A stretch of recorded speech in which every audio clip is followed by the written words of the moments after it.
Bom dia, alunos! Hoje nós vamos falar sobre um fenômeno, um processo metabólico que na realidade é o processo mais importante, processo metabólico mais importante, e é um fenômeno do qual todos os seres vivos na Terra são dependentes direta ou indiretamente. Esse fenômeno é realizado pelas algas, pelo fitoplâncton, né?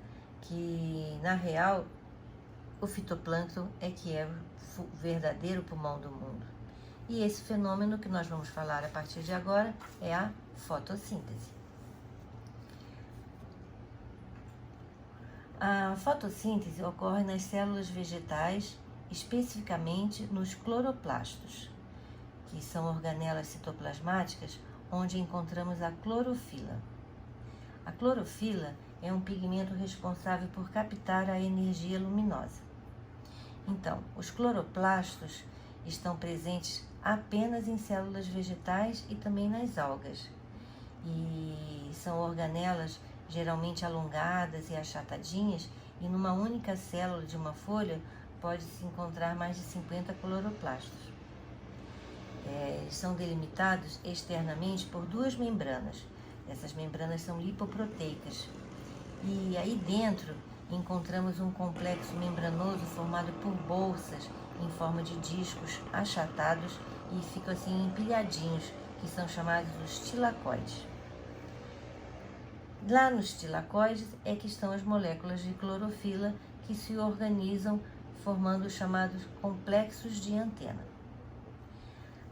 Os tilacoides têm uma membrana que tem várias dobras, que formam assim bolsas achatadas e se organizam em pilhas, chamadas de grana.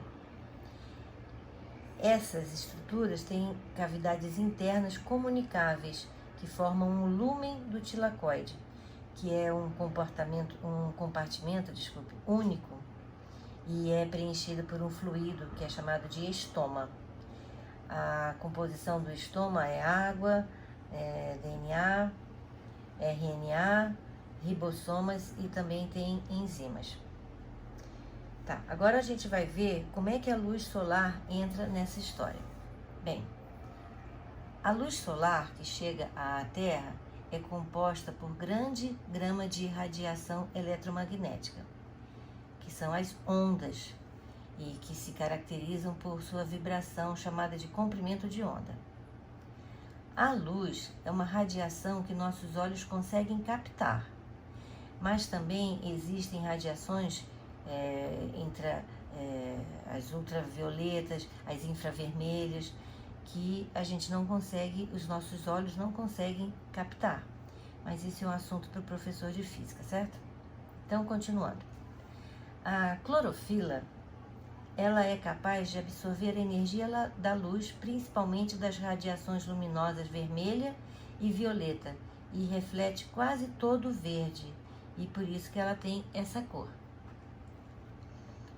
Quando a luz atinge a molécula de clorofila, a luz é captada e aí acontece a chamada excitação eletrônica. E o que vem a ser excitação eletrônica? É quando alguns elétrons saltam para fora da molécula de clorofila. Os elétrons, quando ficam excitados, eles são muito instáveis e tendem a eliminar essa energia extra e aí tendem a voltar ao estado inicial.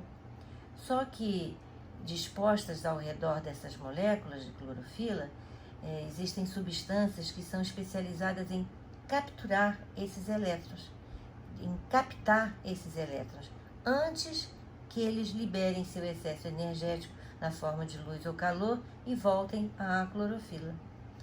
A essas substâncias damos o nome de aceptores de elétrons.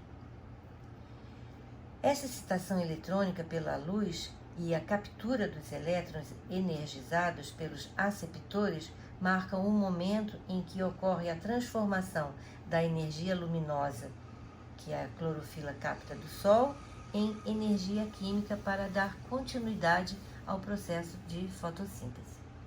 Então, continuando. A energia de parte dos elétrons excitados é então liberada controladamente à medida que eles são transferidos do primeiro aceptor para o segundo, terceiro e assim por diante. E a essa captação denominamos cadeia transportadora de elétrons. O último aceptor desta cadeia é uma substância chamada de NADP.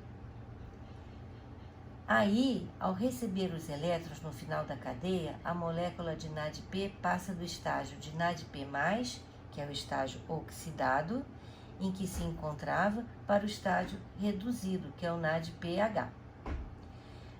Aí, com a energia liberada pelos últimos elétrons da cadeia transportadora, prótons são forçados a passar do estoma para o interior dos tilacoides, onde se acumulam.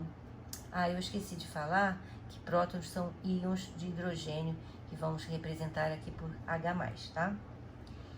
E à medida que se encontram os íons H+, tendem a retornar ao estômago, mas acontece que a membrana do tilacoide é impermeável, ela impede a saída. Então, eles só conseguem retornar ao estômago atravessando a síntese de ATP, que é um complexo proteico presente na membrana do tilacoide. A adição do Pi ao ADP leva à síntese de ATP, que a esse fenômeno chamamos de fosforilação ou fotofosforilação. Por quê? Porque a energia necessária a essa reação vem da luz, por isso ela recebe esse nome. Agora nós vamos falar de outra fase, que é chamada fotólise da água. A fotólise da água é a quebra de moléculas de água, também chamada de reação de Rio.